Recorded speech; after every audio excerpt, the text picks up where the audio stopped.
and we'd like to welcome everyone to this February ELD check-in. Today I'm going to take a back seat and we're going to let Rob Greenhaw direct us today. I'm going to start us out though with a few updates from DESE and WIDA. So if you want to advance the slide, Rob. As always, we have the same community agreements and found a nice little quote here from Jean Fowler about how we need to really look at our English learners and setting the norms for how we address educating them. We'll go ahead. So there's the link to the note taker. Guadalupe's been putting that in the chat. There you go again. If you need that, please go in and sign in to let us know you're here. So we're going to start out with a few updates, as I said, and then Rob is going to talk to us about supporting long-term English learners, or as they are also known as experienced multilinguals. So welcome again. Again, from our ELD, and I can't think all of a sudden. Blueprint. Our blueprint, thank you, Rob. From our blueprint, we're kind of addressing all of these areas again with our students. But there's a link at the bottom of the screen there if you want to go and read those more in depth. Okay. So here are some updates from DESE. There's one thing that I wanted to share and make sure everyone's aware of, that there is now a praxis required for all Missouri certifications, including add-ons. And I put some links there that you can go to look at what's required and what the new regulation is. And then there's also a page link there that lists all the assessments that are given. There are only 3 or 4 states in our nation now that do not require a praxis. And I was told that it was in an effort to make certification more transferable from state to state. So I don't know what that's going to do with our shortage of EL teachers, but hopefully we still get some interest. Also, I've been getting a lot of questions about the MAP and EOC accommodations for English learners. So I put the links to the MAP and the EOC accommodations that you can find on our DESE website there.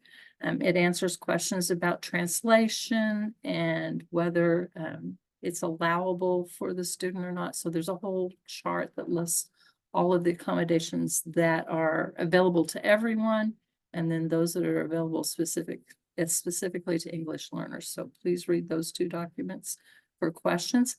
If there's anything that's not answered there, you can send a question to Sean Bates, who is our Director of Assessment, and he would be happy to answer any questions about MAP or ELC.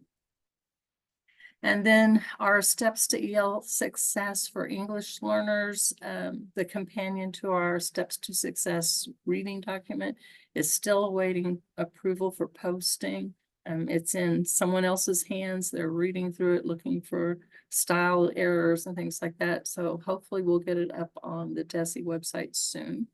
But if you have questions regarding reading success plans for English learners, send your questions to me through that email address, and I'm happy to address them.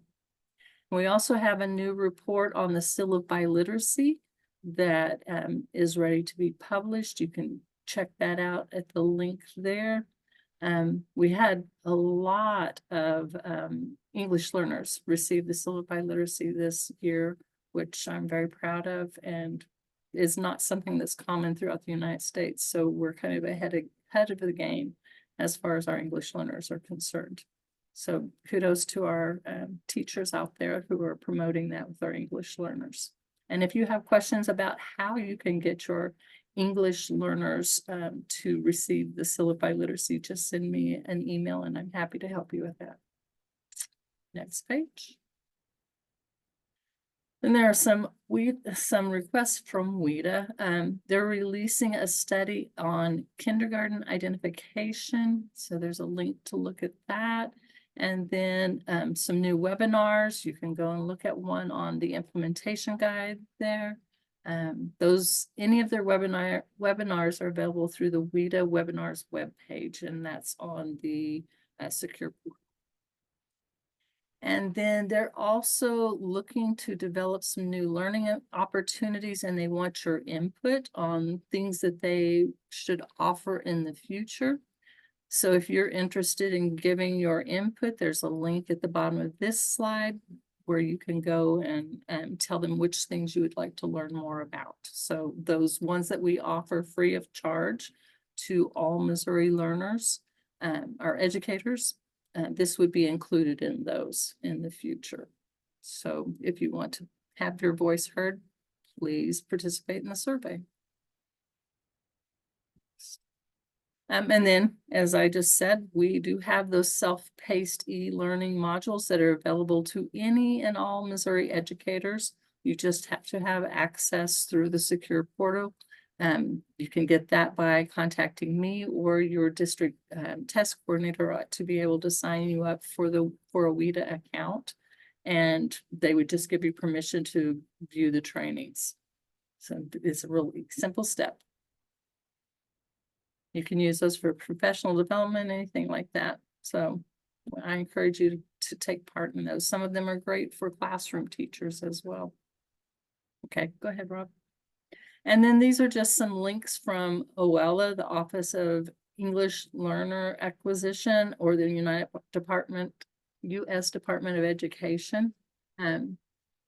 Things that I wanted to make you aware of that are available to you, a few webinars, and then some publications that have recently come out.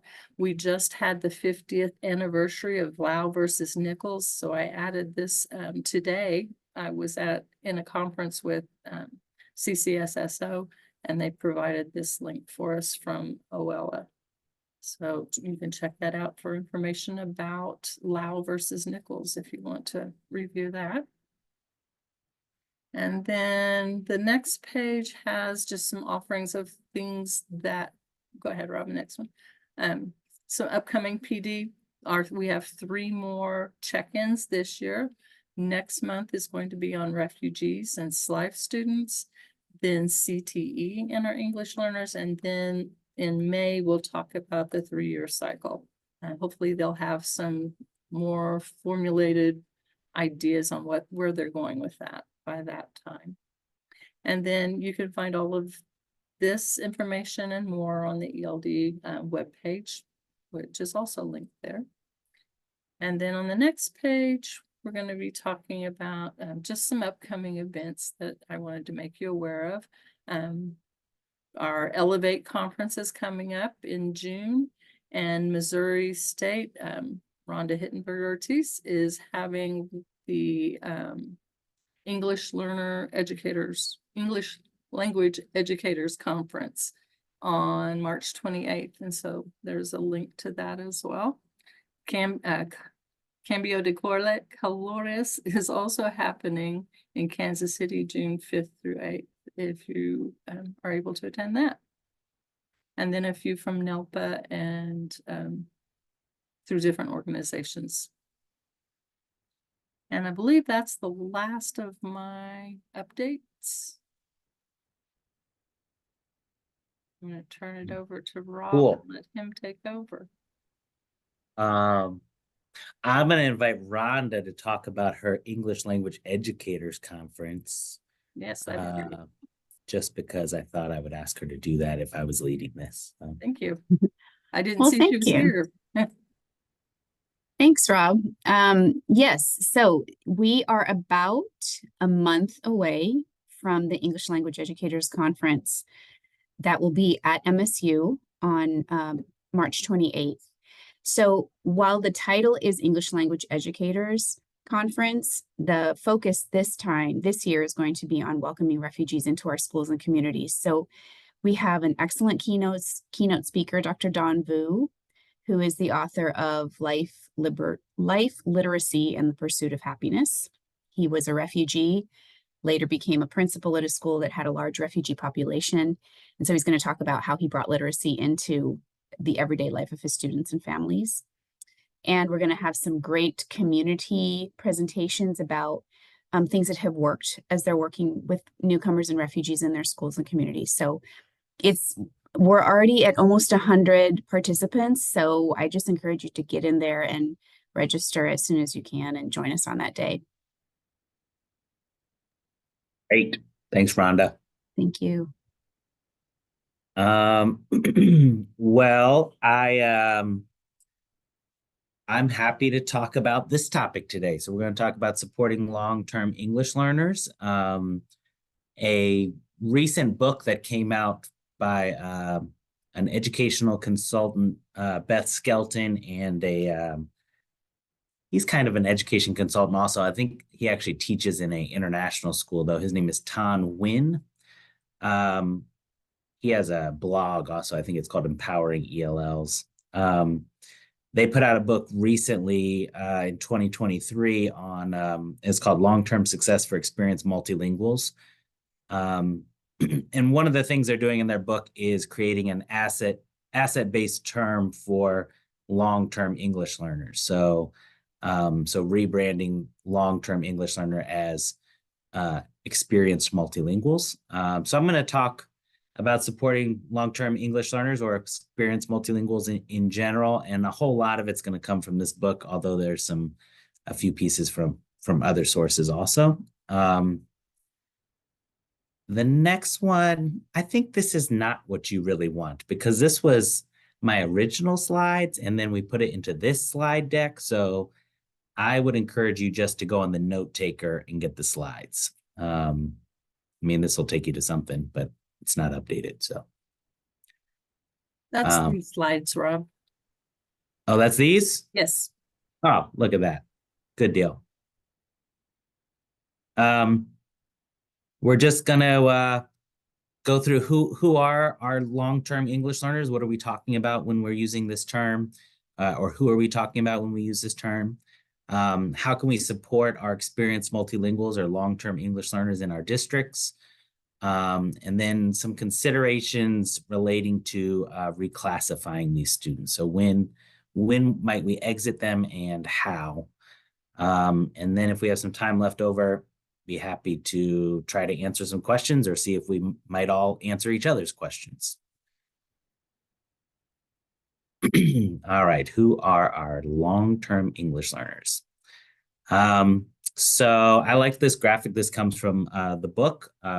So the book, again, was called Long-Term Success for Experienced Multilinguals. But basically talking about the term multilingual learners really encompasses any and all multilingual students, which can include English learners, but it can also include students who are maybe never classified as an English learner. So maybe they do have a different home language or first language, but they passed the screener and they never needed language support. That would also be a multilingual learner. Students who have been in EL programs and have exited, they're still considered multilingual learners, but they're no longer English learners. Our younger students, pre-K and kindergarten, we often refer to those students as dual language learners. But within English learners, students who have been in programs, and we're going to talk about this in a second, but either 5 or more years or 6 or more years, depending on your source, might be called a long-term English learner. So again, there's kind of 2 sources here. I'll say, like, in my personal experience talking with teachers and learning about EL education, I've always kind of heard 6 years or more as being a long-term English learner. And maybe that's, I mean, it's kind of worded funny in the ESSA document where it's have not attained English language proficiency within, what does it say, 5 years of initial classification. So, and also in ESSA, it doesn't actually say long-term English learners. It's just asking that districts or organizations that receive these federal funds have to report the number of students who fall into that category, but they don't use the term long-term English learner. California, I believe, was the first state to put forth a definition of the long-term English learner. And REL, which is I guess RELs are like kind of like all over the country, and they're part of U.S. Department of Ed. They're regional educational laboratories. If you ever find documents by REL or West Ed, they're always like really good usually, but they would define as more than 6 years. So English learners who have not shown proficiency after more than 6 years in American schools. We're usually talking about kids in middle school or high school. And it tends to be that they're really strong with their social English, but needing quite a bit of support still with academic English. So we're going to talk a little bit about these students.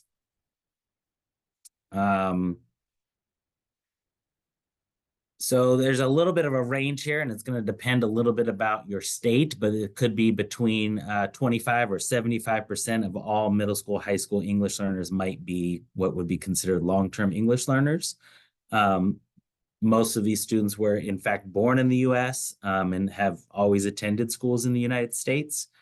And unfortunately, many of them don't even currently speak or use their home language as much. So the interesting thing about the 25 to 75% is kind of depending on your state is going to depend on whether or not you end up being in this category. So sorry for all the text on one slide here.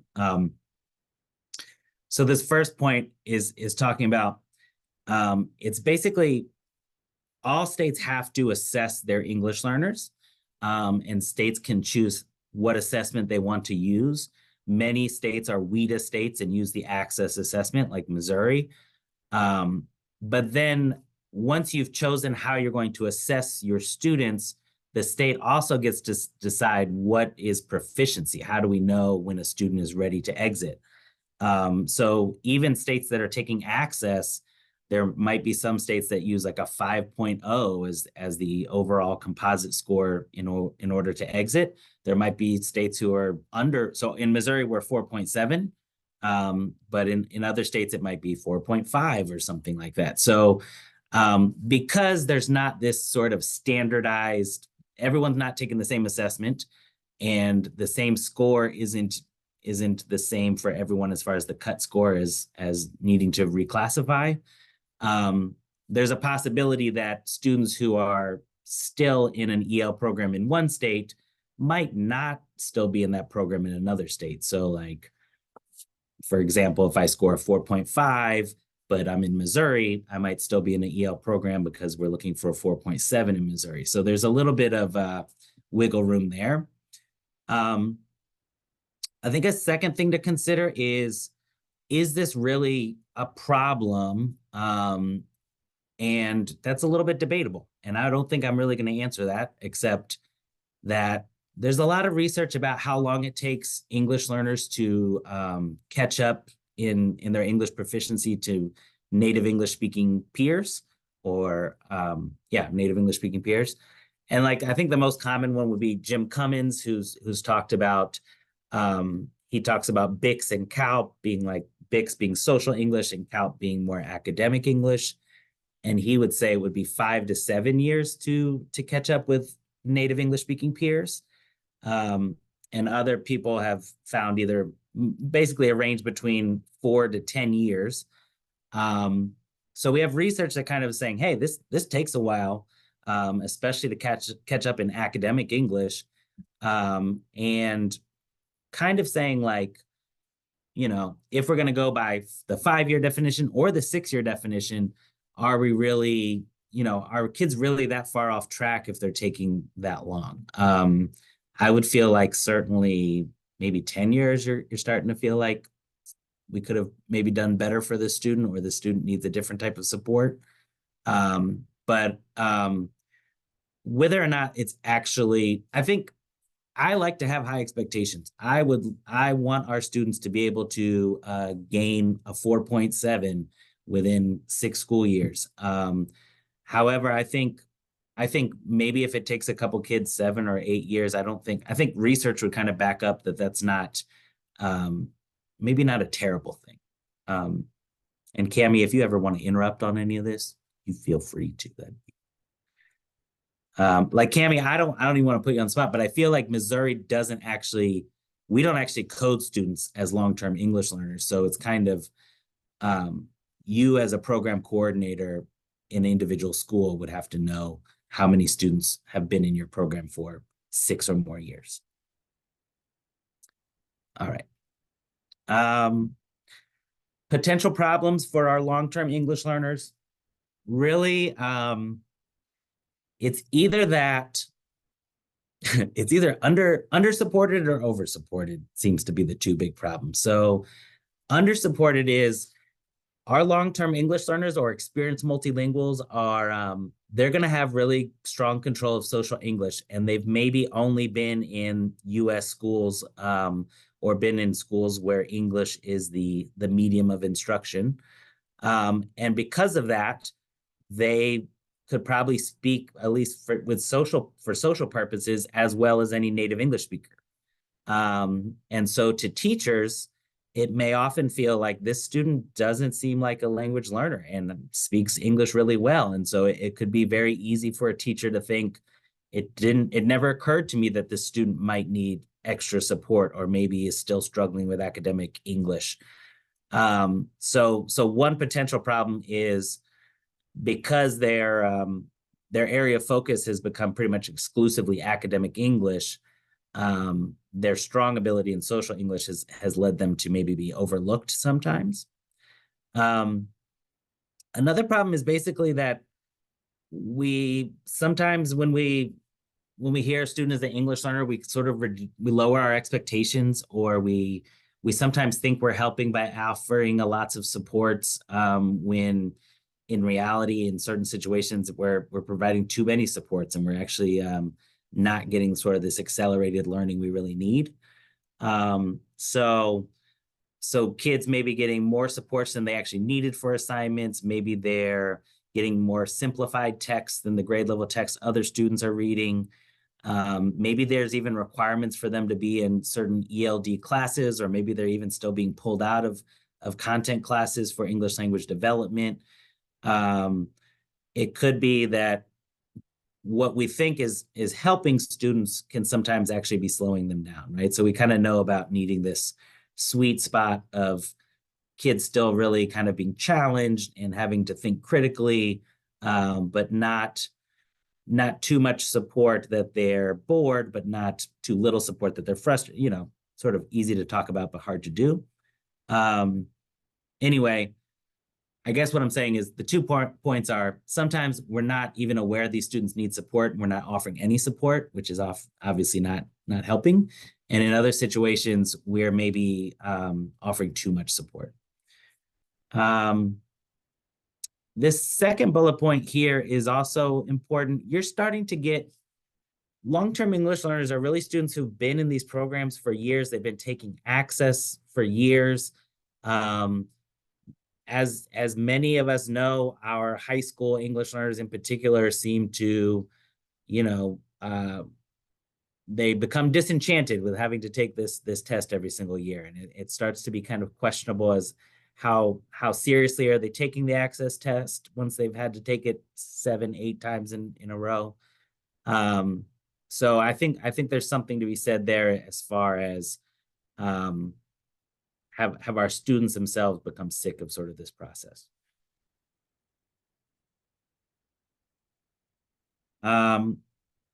This quote deals a little bit with the term long-term English learner. So that would be considered a deficit-based term where we're focusing on what a student is lacking. Also, kind of going back to that second bullet point of even our teachers, when we learn that a student is an English learner or that they've maybe are taking too long to get English, that we might get some kind of preconceptions or kind of implicit bias there. So I think it's important to, I think the term experienced multilingual is a nice shift. And these students are very capable individuals. The next slide is sort of this image from again, this book, Long-Term Success for Experienced Multilinguals, kind of talking about when we're using the term long-term English learner, that kind of has the connotation of a person who's maybe unmotivated or struggling, versus experienced multilinguals, kind of recognizing, hey, they have 5 years of experience in American schools and possess at least one other language and a different cultural background. So again, kind of focusing more on what is unique and an asset that these students are bringing versus what is sort of this thing that's lacking. All right. So that's who we're talking about today. How can we support our long-term English learners? The book would say, hey, one way is to do direct English language development classes with our secondary multilingual learners. So for sure, we have many districts in Missouri who have designated English language development time with all of their English learners, and this would include their long-term English learners. I personally love in-class support and co-teaching, but I think pullout can be very effective, especially if you're aligning the instruction happening in the pullout setting with what's being taught in a mainstream content classroom. So I think sheltered content classes can be very effective. But I do kind of like how they end this quote with the author saying they believe all teachers need to understand this diverse group of students so they can serve their needs. So I think this is a shared responsibility thing. I think this is about having more of a language focus in our lessons, having teachers kind of embrace this fact that they teach the language of their content area, the language for their content area. So really, I mostly think that all teachers should kind of tackle this responsibility, and all teachers can be trained to be effective with these students and all of their students.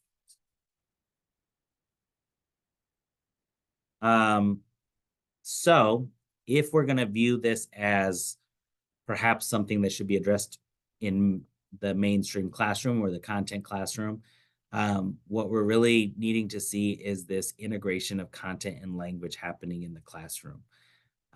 So this kind of maybe originally came, I would say it came from SIOP until someone proves me wrong. I'm just going to say SIOP was kind of first at saying language and content need to happen at the same time.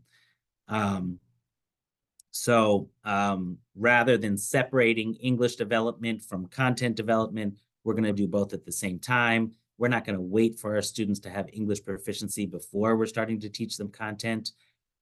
So we need to find ways to teach language as we teach content. I think this 2020 framework, even though it's this monstrous document and sometimes difficult to get your head around, I think this little last thing is true, that it really helps kind of make this content language connection more explicit and specific. So in particular, if EL teachers and content teachers get to kind of co-plan ever, I think using the WIDA standards framework can be really helpful as far as what language do my students need to meet the content standards.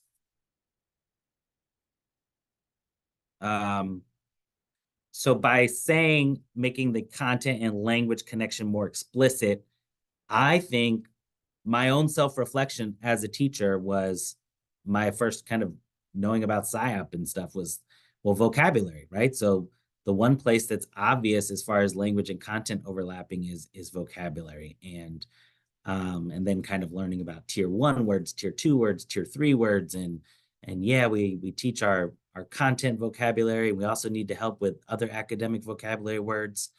But the Venn diagram on the left was sort of, I think, most people's kind of initial understanding of integrating content and language. I also want to say teaching vocabulary is hugely important. And I'm not poo-pooing on teaching vocabulary. I think if you're not explicitly teaching vocabulary, and if you're not teaching vocabulary in ways that are meaningful and helpful for multilingual learners, that is a great first step and needs to be done. I think the newer sort of thinking is adding to it's not just vocabulary, and students just knowing the vocabulary words doesn't result in them being able to speak or write, produce these texts that we really need in different content areas. And so really WIDA and others have kind of adapted what's called a functional approach, and basically recognizing that when you use language for different purposes, you're making choices with your language, and you're always using language for a reason, and you need to kind of help kids understand what is sort of expected language use to accomplish different purposes in school. And so that's kind of what key language uses eventually is getting at. All right. So if we want our teachers to be more effective at helping our students with academic English or academic language, it's important for them to really understand what is academic language. And most teachers, and myself included for a very long time, thought vocabulary and academic language was a synonym, right? That is academic, and it's just one of 3 levels. So the more complete picture of academic language is really recognizing that looking at the text as a whole, how is a text organized? What is the purpose of a text? How densely is the text? This is all kind of considered the discourse level. So are we writing a personal narrative, or are we writing an argument to prove a point, and kind of how language and organization of those communications are different? Understanding different sentence types and sort of grammatical rules would fall at the sentence level. And then understanding vocabulary and also affixes like prefixes, suffixes would all come at the word level. So I think really all teachers, I would think, need to be aware of, yes, we teach vocabulary, but also there's more to helping kids be successful with academic English than just vocabulary.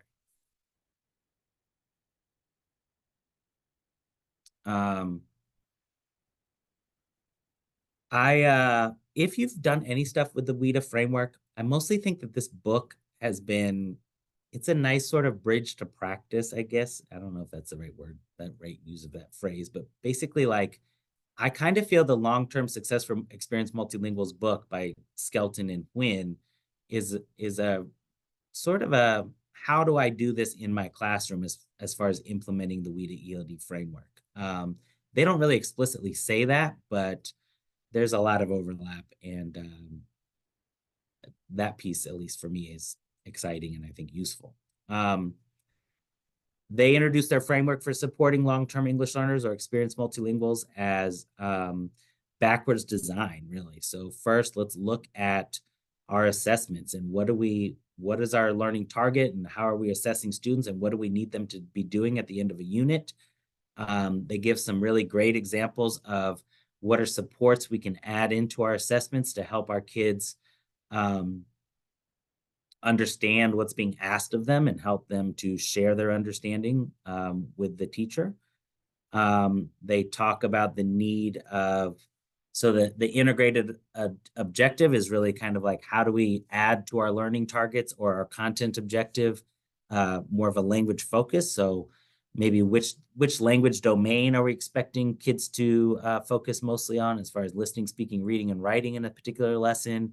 What type of sentences do we hope they use, or what kind of vocabulary are we listening for? So kind of how do I beef up my content objective to also include a language component?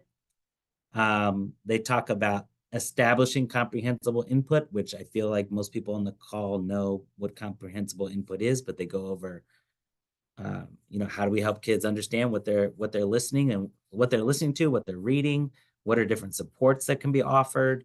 So talking about sensory supports and graphic supports and interactive supports. And then also, how do we structure this academic output? So the book kind of lays out the framework. If you haven't caught on, I'm a fan of this book. So, all right, I'm gonna take you through a little kind of pieces of it. I've been using this stuff a lot in my workshops lately. I think they give really good examples of assessments and how to build in some supports into assessments. Again, they're really saying like what we're trying to do is we want to assess what content the student knows, and we don't want them to be tripped up on how a question is worded, or we don't want them to be unable to share their understanding of the content. So basically, I still want to assess their understanding of the content. I want to assess a standard that I've been teaching to. But there are certain things I can do in my assessment to kind of help them both understand what's being asked and how to share their understanding.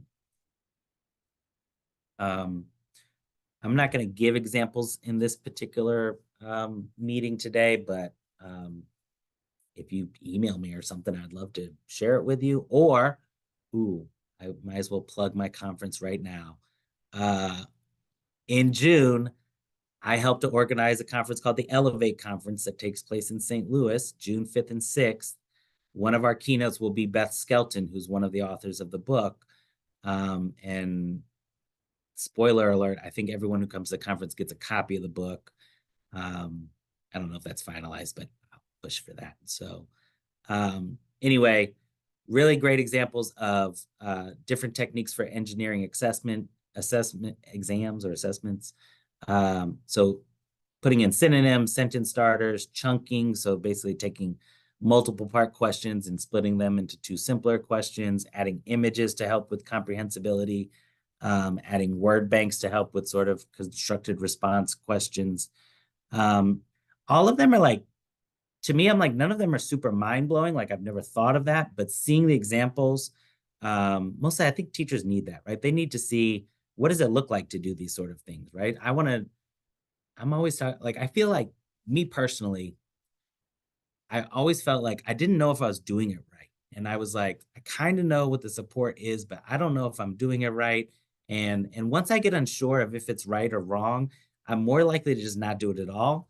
And that's kind of what we want to really help our teachers with is like, it's better to try it out and see how students respond than to be too scared to try it at all. So kind of seeing examples of how did different teachers include some of these supports to help their students with academic English, I think can be really powerful for teachers as far as them feeling like they're able to also do that.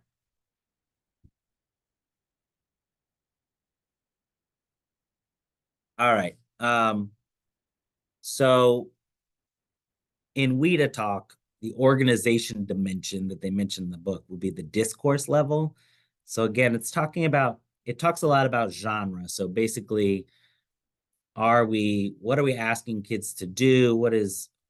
How is this text? And when they say text, they're always talking about both a verbal output or written. So text doesn't have to be written, but how is this text usually organized? What language is typical of this text? And so the book gives really good ideas about like, if teachers need help with teaching the different dimensions of academic English, and I feel like most teachers do. Most teachers know how to teach vocabulary, but teaching at the sentence level or the discourse level is difficult and kind of hard to think about. So I think they give really practical ideas of strategies for teaching academic English at these different levels. So the purple text is all the different strategies that are in the book. I'm going to talk to you quickly about sentence bridges.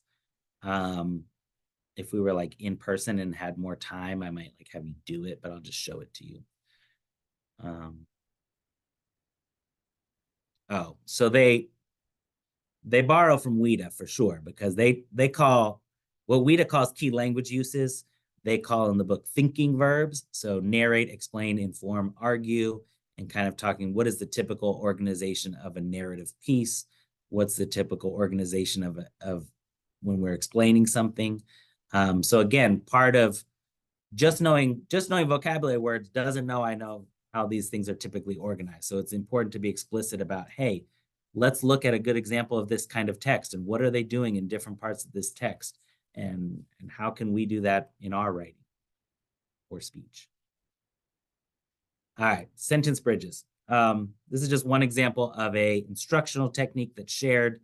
Again, we're trying to do like a language focus in a content lesson.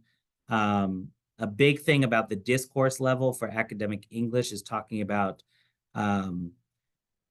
good use of transitional phrases. So it's called cohesion, kind of how do we stick text together and make it flow together. So when you do this with students, they would ask, like, you might choose from a text 2 consecutive sentences that have a transition between them, but take out the transition when you first share it with the students. Then you're going to kind of think aloud with students, like, I like these 2 sentences, but I feel like it's kind of choppy. They don't quite gel together. How can I help this sort of transition between the 2 sentences? In the example I'm going to give, one's a cause and one's an effect, and you can use a transition to show that one's an effect of the other. So you would think aloud with students about, ooh, hey, what should I do here? I think maybe if I put a transition here, that would make it better. And then you kind of model that for them, ask students, what do you think? Once students kind of understand that, you're going to take a text, and you would take out all of the transitions in a text. And maybe you're just going to do like a paragraph or 2 paragraphs, definitely not like a super long passage, but taking out all transitional phrases, and then giving them maybe a word bank of common transitional phrases between sentences, and asking them to sort of work with partners like, hey, I want you to include 3 different transitional phrases into this text, and then let's share our answers. And then I think what's really the really big piece here is we're not asking teachers to do this with some random passage. We want them using a passage about the content they're teaching. So a science teacher should be using a text that's about the science content they're teaching and taking out transitional phrases and then having kids put this together. So we're learning language as we're still talking about the content we're learning. We're not kind of doing this weird activity with some passage that doesn't fit in our class. So I'll give you a little bit of example here. I'm going to give a little disclaimer. This is about the Electoral College, and if it needs reform. I am not taking a position one way or the other as to if the Electoral College needs reform. This is not a political thing here. It's just we want students who think critically and take a position on one side or another of an issue and how they could argue and support their point. So definitely don't want to say I'm taking some kind of political stand here. All right. Here are 2 sentences. So again, I'm thinking aloud with students. I'm going to say, ooh, smaller states have too much influence, leading to situations where a candidate can win the presidency without winning the popular vote. The system often leaves many voters feeling ignored and disenfranchised. I'm going to say, ooh, you know what? Like, them feeling ignored and disenfranchised is because of this other thing. This is really a cause and effect relationship. And so I could add a transition here to show that this particular sentence is being caused by the first sentence, right? And so I might say, do you guys have any idea what a transition that shows cause and effect might be? Someone might say, you might do as a result. And so you say, ooh, smaller states have too much influence, leading to situations where a candidate can win the presidency without winning the popular vote. As a result, the system often leaves many voters feeling ignored and disenfranchised. So again, you're just modeling for students like, hey, these 2 sentences are connected, but if I put in a transitional phrase here, I can really help these 2 fit together and show that one's being caused by the other. So modeling for students, why do we do this? The activity then, I'll just kind of show it to you, but we won't do it. You're going to take kind of a longer text. And again, you're going in there and you're removing all the text connectives or transition words. And then you put them in the word bank along with others. So ideally, what students are getting then is sort of what kind of comes off as sort of a choppy piece of writing. And their task then is to add in some transition to improve the cohesion of the text. Again, I feel like I'm getting in the weeds because I kind of am, but mostly the discourse level. A big part of teaching at the discourse level is teaching kids cohesion. How do I help the readability of my overall text? All right, I'll move on. Sentence dimension. Mostly we're talking about how do we put multiple clauses into a sentence? How do we construct complex sentences? Which types of sentences are typical in different genres of text? The idea here was sentence redesign. I feel like I'm getting too into the activities here. I'm going to try to go faster. Mostly saying, hey, this is a really good topic sentence. What are some different ways we could rearrange the sentence? So again, you're going to use this with your content area. You're not using random examples, but so again, if I'm in civics or government, I maybe am talking about the Electoral College, and I say, ooh, this is a good topic sentence that the Electoral College system has serious flaws and needs urgent reform. But there's other ways I could say that sentence, right? So I'm going to challenge my students. Can you guys rewrite this topic sentence, but maybe start it with each of these ways, right? I don't know how I'm doing on time here, but I might. I was going to say in the chat, you might rewrite the sentences, but we don't have to get all like that. Mostly, I think what I would say is, can students successfully rearrange sentences? So, I don't know, serious flaws exist in our Electoral College, comma, therefore it is in need of urgent reform. So can they successfully sort of rearrange the sentence? And then having them think about which of these sentences do you prefer and why? So again, kind of making like language is all about choices. We want to put forth a really effective claim. And so you share with us as a class, like, of these 4 different topic sentences, which one do you feel is most clear or concise or works best to make your claim? So kind of showing kids that there's options with language, there's different language they could use. And they want to kind of be thoughtful about what's their purpose for using the language. I'm just going to go with like thumbs up. Are you guys following with me pretty good? We're all right here? Yeah, Julie gave me a thumbs up. All right. Doing this Zoom stuff is tough sometimes. All right. Just because I think it's interesting doesn't mean everyone thinks it's interesting. All right. Word dimension. I'm not going to share much at all about this. This is mostly effective teaching of vocabulary. I think I like the morphing verbs. I'll just talk about that one a little bit. It's kind of saying teach all the different variations of a term, right? So if the typical vocabulary term is discrimination, you might teach the term discriminate and then talk about if it's a discriminate would be a verb, but if I wanted it to be a noun, I could have discrimination. If it's something that's going on right now, we might do discriminating. So kind of saying when I teach vocabulary, I can also teach suffixes or even prefixes that could go with this word, and how does that change the meaning of the word, or how does that change when I might use that word. So again, we're still teaching content and language. We're teaching the vocabulary that goes with our content areas. We kind of have this extra layer of teaching kids about different parts of speech and affixes. All right.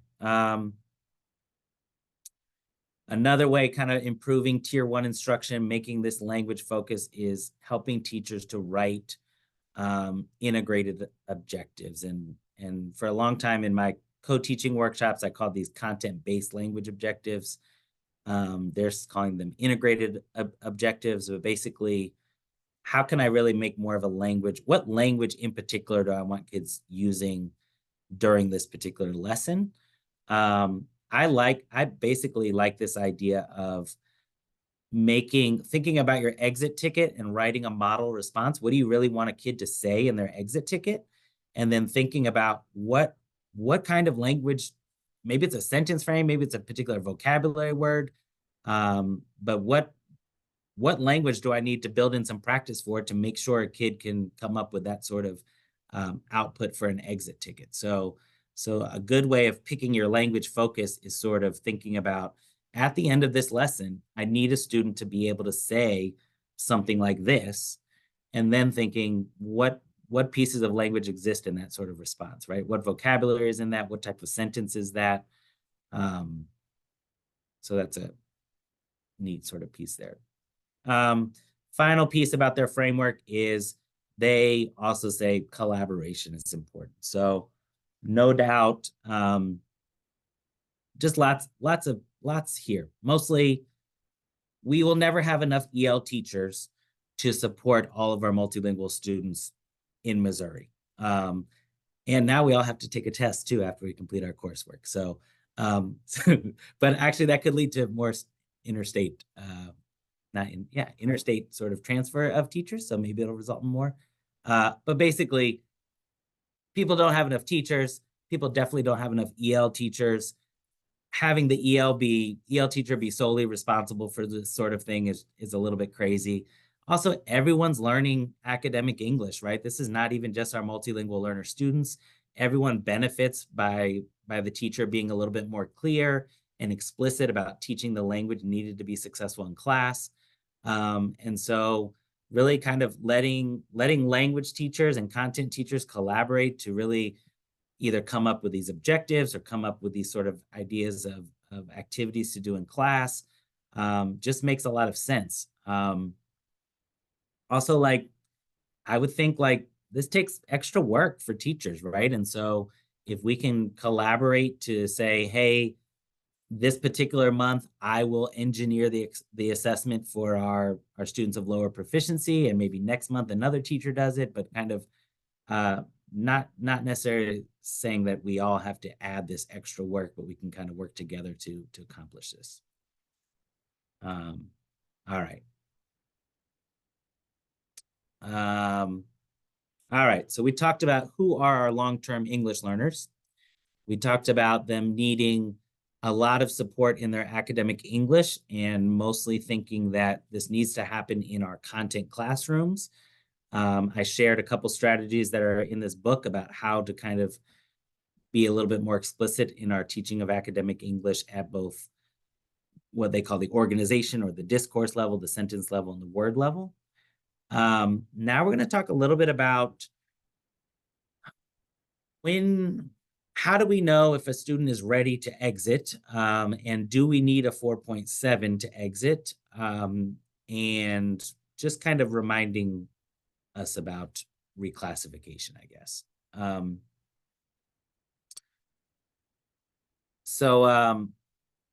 This comes from some WIDA document. I don't know, it's cited below, but mostly I like it because when we talk about proficiency and this proficiency level of, oh, he's a 4.0 or he's a 3.5 or he's a level 2, or it doesn't mean that they know that students know the exact same amount of English. It's very much based on their grade level also. So 8th graders who score in the 3 range and 2nd graders or 3rd graders who score in the 3 range, these kids do not know the same amount of English. The 8th grader is being asked about 8th grade content, right? So they're having to demonstrate listening, speaking, reading, and writing ability in response to 8th grade content. And the amount of academic English that's expected of an 8th grader is quite a bit different than the amount of academic English expected of a 1st grader or a 2nd grader. And so the proficiency level is very much normed to the student's grade level. So what I'm eventually getting at, and I don't know that I actually have evidence to back this up, but I'm going to say it anyway. I just imagine that high school students scoring a 4.7 is less frequent than kids of younger grade levels scoring a 4.7.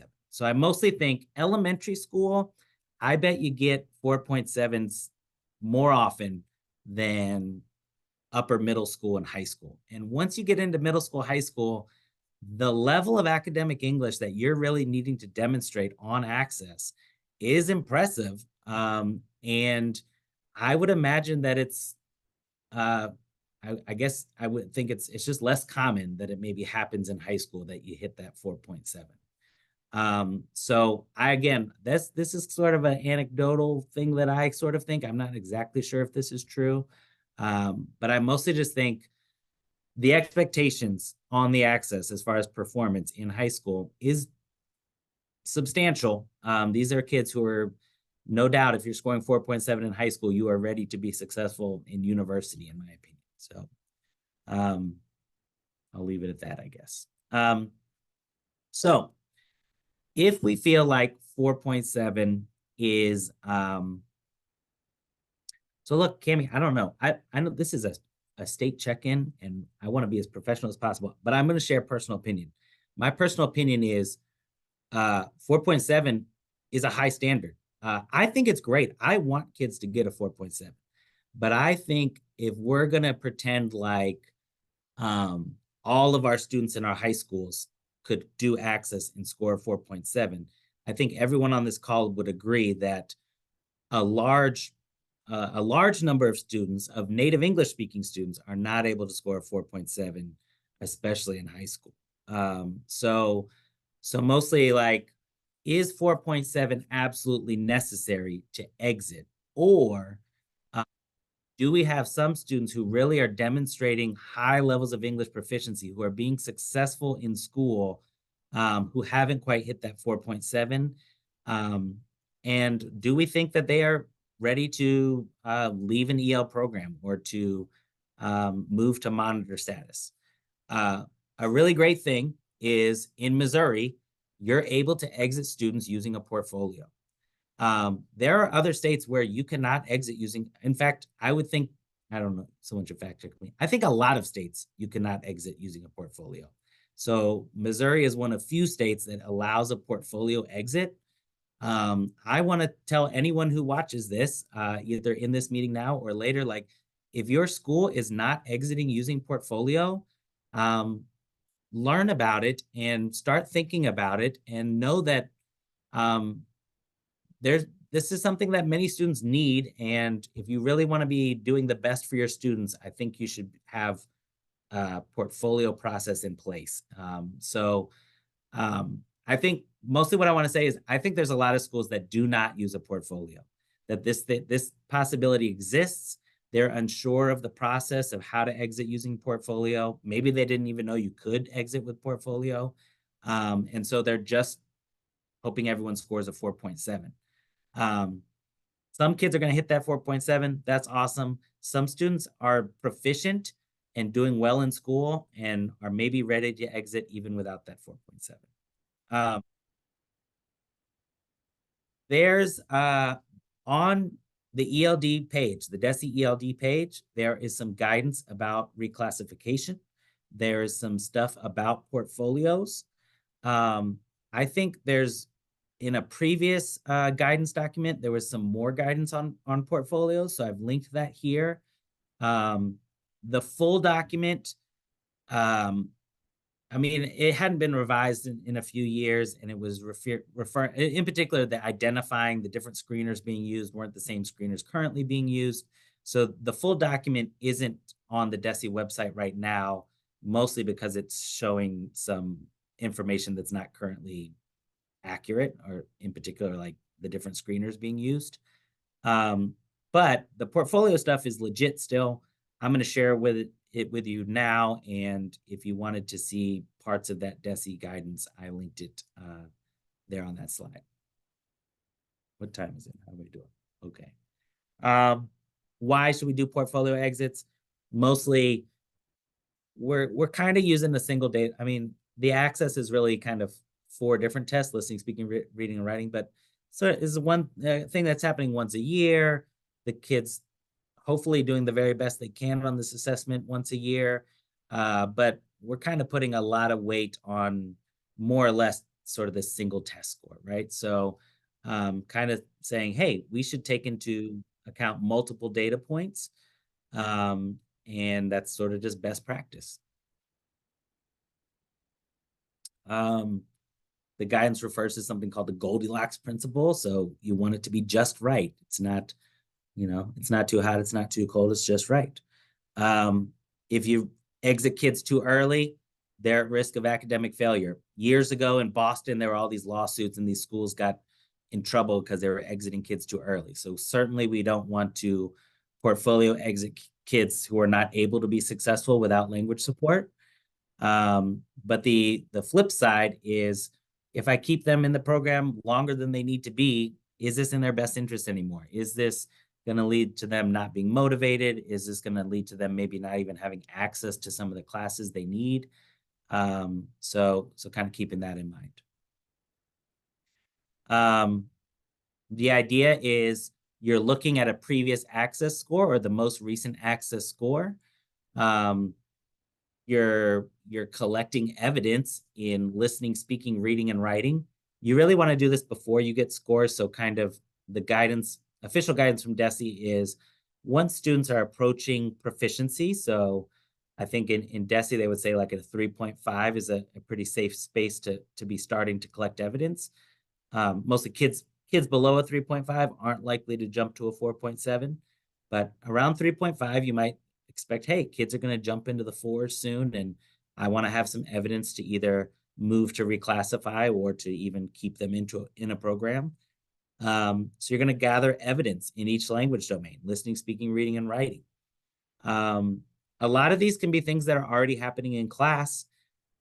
So like, or assessments that kids are already taking. So if there's an assessment that gives sort of a grade level equivalency as far as reading, so if you can show that a student's reading on grade level, that's a good piece of evidence. Writing in different content areas. So for both speaking and for writing, you really want not only that they can speak for social purposes, but also for academic purposes. I believe you don't need to show it in each content area, but more than one content area. So I have a writing sample where they wrote a narrative piece, but I also have a writing sample that they explained a scientific concept or something. Really, we want these to be writing in response to a prompt in a single moment. So we're not looking for something that was revised through the writing process, but more of a, in that moment, what is your ability to write for this particular purpose in this content area? And WIDA provides speaking rubrics and writing rubrics, and best practice is to use the WIDA speaking rubric or the WIDA writing rubric in order to score this evidence. But again, kind of getting back to what I was saying is, if I have a kid who's scoring in the 4s, who's passing their classes in high school, who I feel like is being really successful and maybe is ready to exit, I don't necessarily have to wait for them to score a 4.7. And I can say, hey, their writing score on this last access was really low. I think their writing score is better than what they showed on access. I've collected some evidence. I'm going to call a meeting. So I think the next one kind of talks about calling a meeting. Mostly you want a content teacher, you want an admin there, you want an EL teacher there. You probably want the parent there. And you're going to say, you know, Johnny's being really successful in his classes. He recently scored a 4.3. We have evidence of his writing being stronger than what was shown on access. We want to move him to monitor status. We're going to do a portfolio exit. We're going to document this meeting took place. We're going to document that evidence was provided to dispute a low writing score. And then you're just going to change the student's coding from RCV to MY1. And another beautiful thing is monitor means we're going to keep track of Johnny, and we're going to see, did Johnny end up being successful and not needing support, or did we exit him and he suddenly was struggling a whole lot? And so then we might make the move to bring him back into the program. But I think when we're thinking about high school long-term English learners or experienced multilinguals, sometimes we got to look like, are they actually being successful in school? Are they passing their classes? Do their teachers have any concerns at all? Because it could be that they've really reached proficiency. They haven't quite gotten that 4.7 yet. And maybe that's just a poor performance on access for some particular reason. But we might have some long-term English learners that we're maybe keeping in our program that don't need to be. So that's something to kind of keep track of. I know I'm running out of time here. Last thing is kind of a weird thing to share. Mostly this comes from Washington, D.C. Their state accountability, they set individual goals for their students. And they mostly are setting a target for students to exit in 6 years. So a kid would take access for the first time, that would be their first year.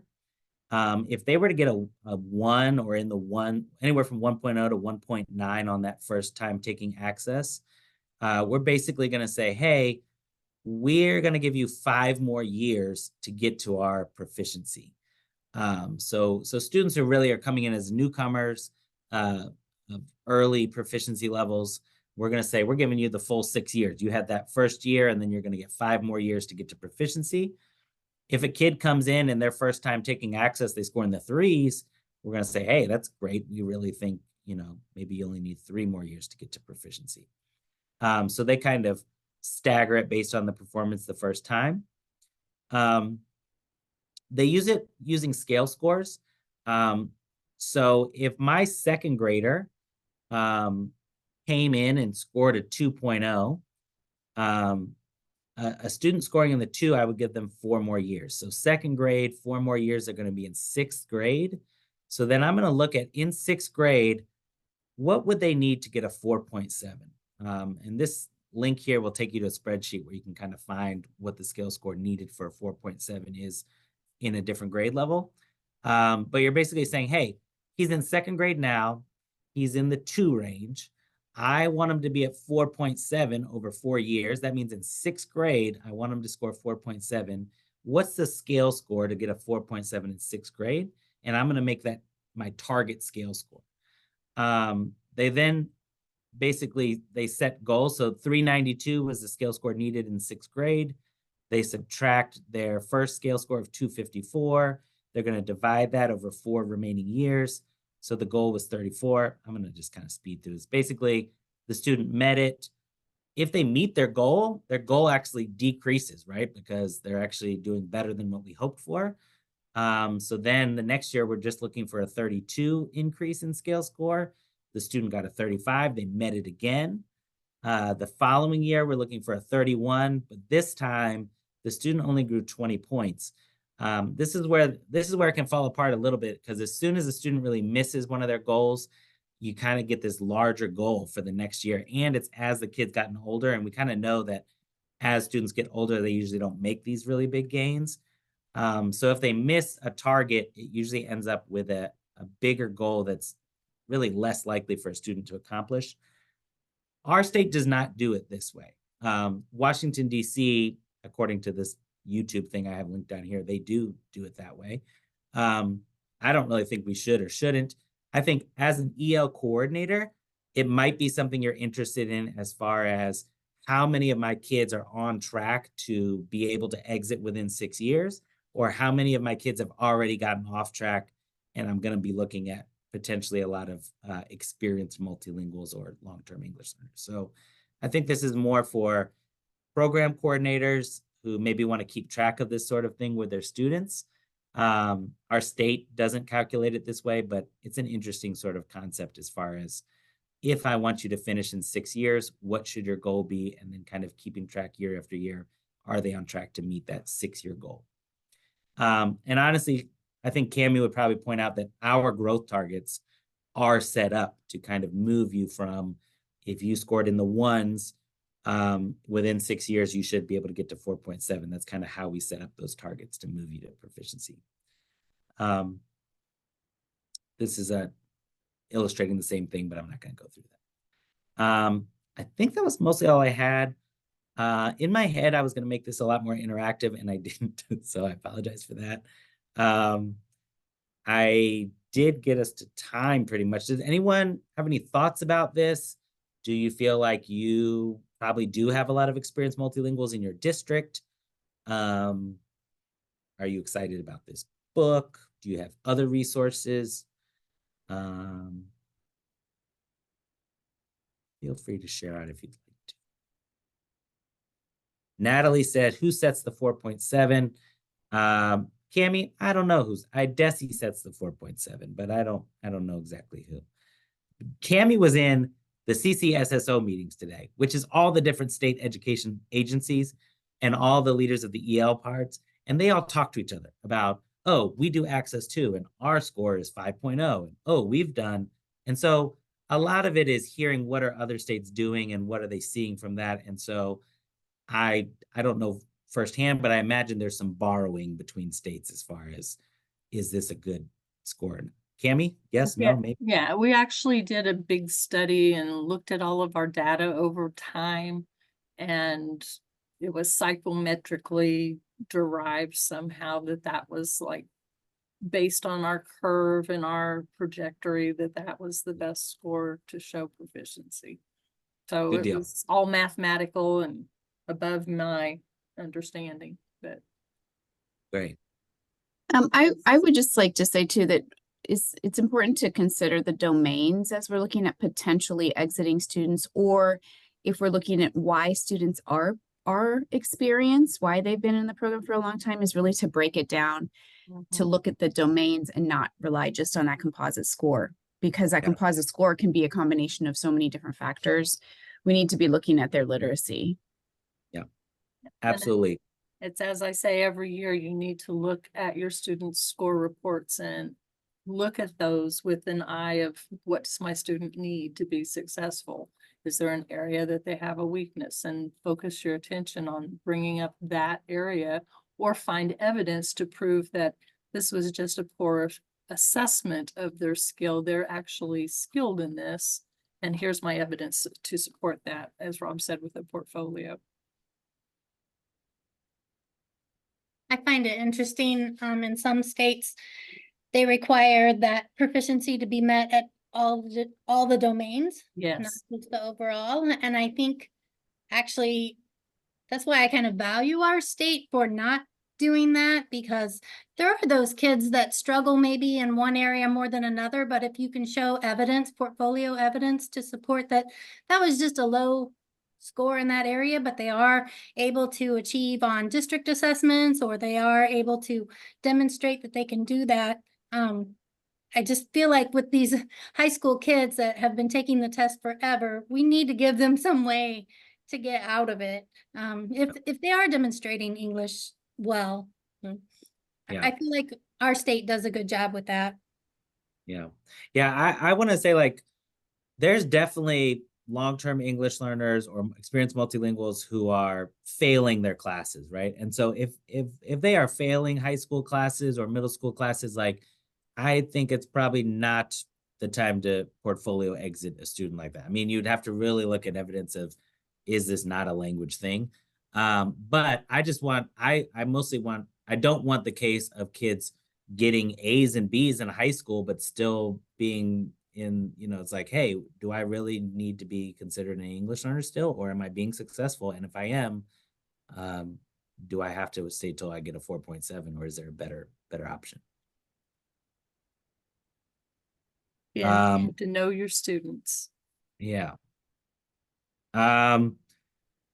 You have 5 male instructional specialists under the leadership of Ms. Cami Goucher. And if you don't know your regional person, you should get to know them. Guadalupe hosted an awesome thing. Guadalupe, are you still here? Yes, I'm here. Tell us Yes. about your It was on Thursday and it was more for newcomers. And I Yeah. will post the link to the Padlet. I feel yeah, like it maybe we was, could put it in the note taker, maybe. yes, I think I Yes. feel okay. I feel like it was pretty good. It gave us a lot of resources and activities that we can use with our newcomers. And we'll more than likely have a follow-up or have her come again next school year, or either elementary level or middle school. Well, that was high school, so I would assume that would include that. But it was great with resources for newcomers and how we always struggle with saying, I cannot teach them, but here are so many resources that we should be using with all of our kids, not just the newcomers, meaning any kid who is struggling for any academic language. So it was Yeah. pretty good, and we'll put the can make sure the link to the Padlet so we can put that on the resources and that you guys used it. It was pretty good. And the name, it was Dr. Izquierdo, is that right? Yes, Dr. Izquierdo.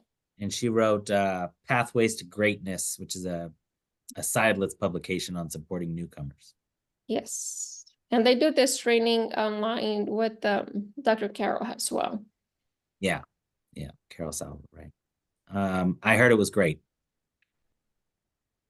I What do wish you I think, would- Rhonda? You were there. Were you able to get it? That's who I heard it was great from. So there you Okay. go. Yeah, she's a lot of fun. yeah. All right. Please do our evaluation. It was linked on the last slide. It'll be in the note catcher. And unless anyone else has a question, thank you guys for joining us today. Thank you, Rob. Oh, you know what? Is Daisy still here? Good. I should have said this in the beginning. Daisy Skelly helped develop a lot of those slides. We did this presentation together, federal programs, and I totally dropped the ball on shouting her out earlier. So Thank you, There you go. Daisy. there you go, Daisy. Sorry about that. Thanks, All right. Cammy. Mhm. Thank you all for being here. Thank you. And hopefully you're all finished with testing. Have a couple more days. Bye, Cammy. All right. Take care, everyone. Thank you. Thank you, Rob. Yeah, no problem. Bye-bye.